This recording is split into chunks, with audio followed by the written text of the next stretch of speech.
Escoffier is a hybrid healer, buffer, and sub-DPS who is designed to buff freeze teams. She is very easy to use and offers a lot of utility for your teams as long as you place her within her niche. Outside of these teams, she can still function with varying degrees of success, but she is best suited for teams made up of cryo and hydro characters only. Let's see how her skill and burst work. Elemental skill, low temperature cooking. Behold the true meaning of cooking. Escoffier will demonstrate different cooking techniques when you tap or hold this skill. Her hold skill is very unique. It acts like a food-based parametric transformer that can create special dishes once per week. It should only be used for that, as it has no function in combat. Meanwhile, her tap skill is combat-oriented. Upon tapping her skill, it activates her all-spectrum multi-use cooking mech, dealing area of effect cryo damage to nearby opponents. Afterward, this mech follows your active character and fires frosty parfaits at nearby enemies, hitting once per second with single-target cryo damage. Elemental burst, scoring cuts. Escoffier deals area of effect cryo damage and restores health points to all nearby party members based on her attack stat. After this initial team-wide healing, her A1 passive allows her to heal the on-field character once per second for 9 seconds. Passive, Inspiration Immersed Seasoning. When Escoffier hits an opponent with her skill or burst,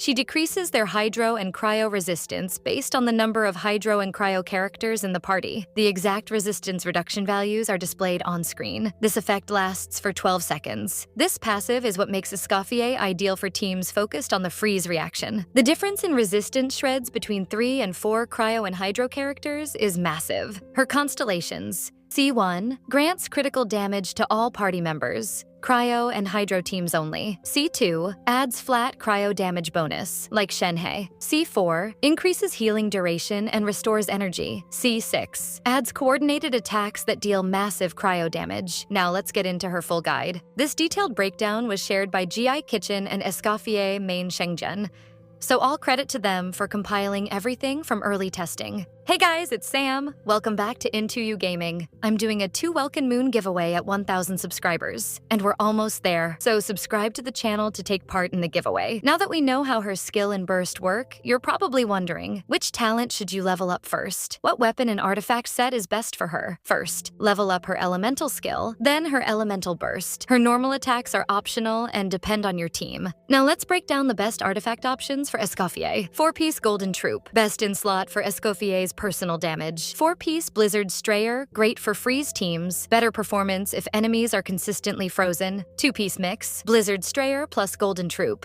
Temporary option while farming, you'll deal noticeably less damage than with her proper 4-piece set. 4-piece Tenacity of the Millilith, 88% loss in personal damage, but gives a team-wide attack boost. Great for attack scaling carries like Skirk. Best stats to focus on for Escoffier: Sands, attack percent; Goblet, attack percent or cryo damage percent, depending on the team; Circlet, critical damage or critical rate, whichever maintains balance better. Escoffier's build requirements can vary significantly depending on the team due to her energy needs. All of the calculations like artifacts, weapons, constellations are for a triple cryo team, but what you need can be quite different depending on the teammates you chose to run her with. Triple cryo teams will usually consist of Escoffier, Farina, Shenhe, and a cryo DPS. In these teams, her energy recharge percent needs can be anywhere from 115 to 130 ER percent. Substats should be sufficient, and you can gravitate towards weapons with more of a damage focus.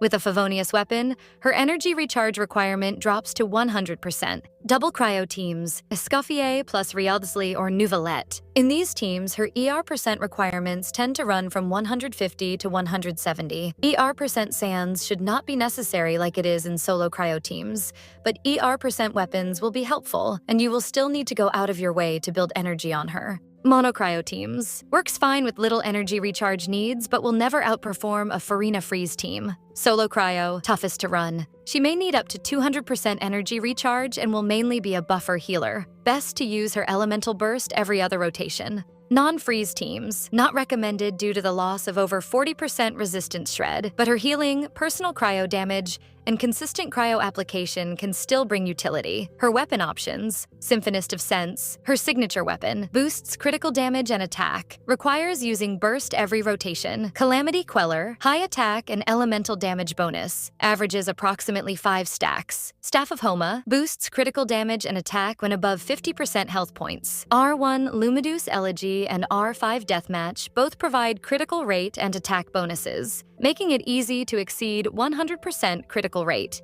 R5 Prospector's Drill. Attack percent and elemental damage, though uptime varies. R1 Crimson Moon Semblance. Solid base attack and critical rate. R5 Engulfing Lightning. Energy recharge and attack. Works well in high ER teams. R5 Mountain Bracing Bolt. Energy recharge and skill damage bonus. R5 Tamayurate no Ohanashi. Energy recharge and attack. Another great choice for high ER needs. And lastly, let's see her teammates. We will primarily focus on freeze teams, although some options beyond that will also be included. This list of characters is not exhaustive. Escoffier can be used with any combination of cryo and hydro characters. We only included the ones that would be optimal and common teammates. But know you could use her with Kaeya, Chongyun, or even Candace, for example. Main DPS. Ayaka. Excellent synergy and team damage increase. Works well with Shenhe. Ryotsli. Benefits from Yellen or Shenhe depending on investment. Neuvillette. Works well with Citlali and Furina combo. Ganyu. Less optimal than Melt, but still solid. Ayato. Big team damage increase. Pair with Yellen. Eula. Physical is outdated. Embrace freeze. Off-field supports. Furina needs Escoffier to burst every rotation. Huge personal and team buffs. Shenhe, flat damage bonus, cryo buffing, and resistance shred. Yilen, big single-target damage and on-field buffing. Citlali, hydro resistance shred and extra buffs. Although adding non-cryo or hydro character will remove stacks of Escoffier's passive,